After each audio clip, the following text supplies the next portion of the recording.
Your trainees never learn the most important lesson of all. To kill the feelings in their own hearts. Fine. My turn. Keeps getting better.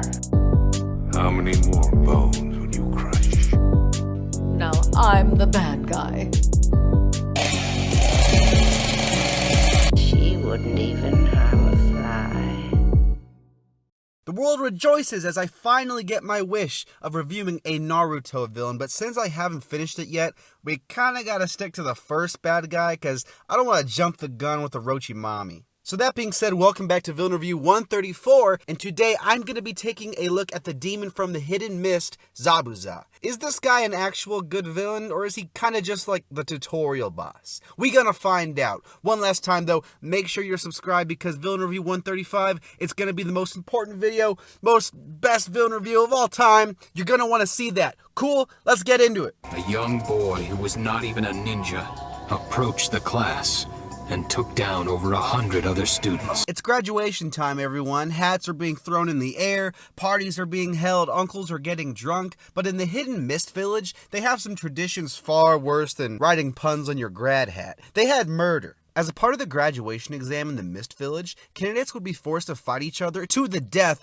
or it would be like that for a long time until Zabuza ended up changing that. You see, Zabuza wasn't even a ninja yet, he was just a small child, but he'd approach the class of aspiring ninja and wait for it, kill them. Like, all of them, over 100 of them. These were ninjas in training, and Zabuza was a child, so therefore after this event, he would very appropriately be nicknamed the Demon of the Hidden Mist. From there, he would join Anbu, kill plenty over the years, and one day stumble across a young boy named Haku. Zabuza's not the adoption type, but luckily Haku's the powerful type, so Zabuza lets it slide. The two would then travel the world working as mercenaries, Zabuza training Haku in the meantime, and that's our origin. I think Zabuza doesn't really have the best motive or backstory, especially when compared to a lot of the other villains the show has. I feel like him killing all those students really only serves to show us how evil he is, and it does a great job at that, but we really don't get a reason why. He says the murder made him feel good, but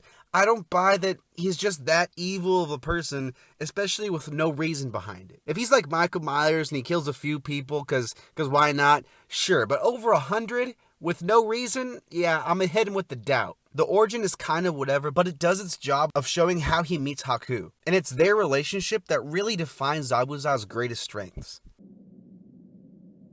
Nice try. But I'm not that easy to fool. On the surface, Zabuza is kind of a basic villain as far as personality goes. They check off all those boxes of like arrogant, cold, ruthless, and all the things that make bad guys bad. One thing he succeeds greatly at though is being intimidating because he really is a scary character. Him being really the first legit villain on the show, it would be easy to depower him so that Naruto, Sasuke, and Sakura can take him down, but the show's like, F that, let's make our villain just as strong as Kakashi. The dude scares Sasuke so bad, he's trying to kill himself because death at his own hands sounds better than waiting for Zabuza to strike. If that's not scary, I don't know what is. The best part of Zabuza though as a character is easily his relationship with Haku. When Zabuza starts training this little girl who's actually a boy, he makes it very clear that their relationship is professional, and even though they spend like all their time together, Zabuza don't give a fuck about Haku. Eventually though, when Team 7 ends up beating Haku in his like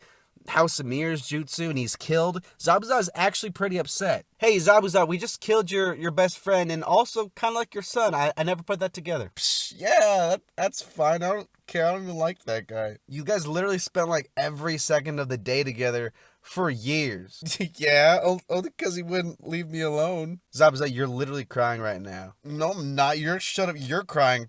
Tears of joy. I'm just happy he's finally gone. You literally have an inscription in your sword saying how much you love him. That was an April Fool's joke. You're literally about to kill yourself only because I can't handle this much happiness. The reason Haku is important to Zabuza is because he makes him more than just a basic first villain who's really scary. It shows us that under all of Zabuza's evil, there's a soft spot for this kid, and that no matter how much he cares about him, he can never admit that to himself. He's the demon of the mist, the dude who killed 100 students, and in his mind, he has to keep that reputation up. He fronts to everyone that he doesn't care about Haku, and it's a really tragic story about a villain who can't admit to himself that he's more than that. Die! Zabuza does not have that many scenes in the show, and the few he does are filled with flashbacks and explanations of all the secret hidden jutsus. While yeah, that's the case for every Naruto fight ever, it hurts more with Zabuza's scenes because it's all we really have for him. Take someone like Orochimaru, for example, right? He's gonna have flashbacks and filler and all that stuff, but there's always new content to advance him as a character. Zabuza, though, not so much. The two fights he has with Kakashi are cool when they're actually fighting, but the second one revolves way more around Haku, so there's not quite as much for him to do. The best scene for Zabuza, by far, is his final scene where he kills Gato because it is one of the most badass moments in the entire show. After finally accepting his love for Haku, Zabuza takes a kunai in his mouth and uses it to kill Gato and all of his men. It's ruthless, it's visceral, and it's just a fantastic ending for the demon of the hidden mist. Enough talking. I need to exterminate the old man. Obviously, killing over 100 students is pretty dang evil, and Zabuza gets some credit there, but I also think that serves as just a way to show us how evil he is. I think it hurts his character a lot only having really 2 scenes because he kind of falls into Boba Fett territory, but to a lesser extent. Boba Fett was a badass character who everyone said was badass, but then did nothing cool in the original trilogy. Zabuza is a character who everyone says is evil and that he killed 100 students, but then he doesn't really kill anybody again until his final moments when he's killing bad guys. His 2 fights are against the series' main characters, so of course he's not going to beat them, but I think he really could have benefited more if given screen time with other characters. Gaara has that impact, Orochimaru has that impact, but Zabuza, not so much. It makes sense because his arc is complete by the end of the bridge battle, but it just sucks we couldn't see him be a little eviler, especially when it comes to kills. But I warn you, friendship, comfort, encouragement, I do not need these things.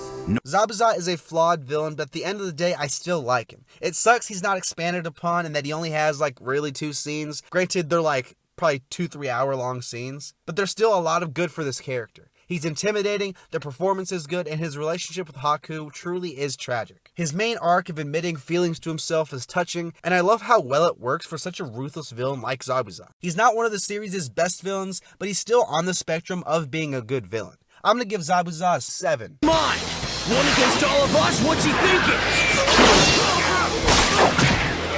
Thank you so much for watching, and let me know what you think of Zabuza in the comments below and who I should review next. Next week's villain review is going to be next level, so make sure you subscribe. You don't want to miss it. Thanks again for watching, and I will see you next time. We wouldn't be welcome where Haku's gone to. Hell's where we're going, Gato!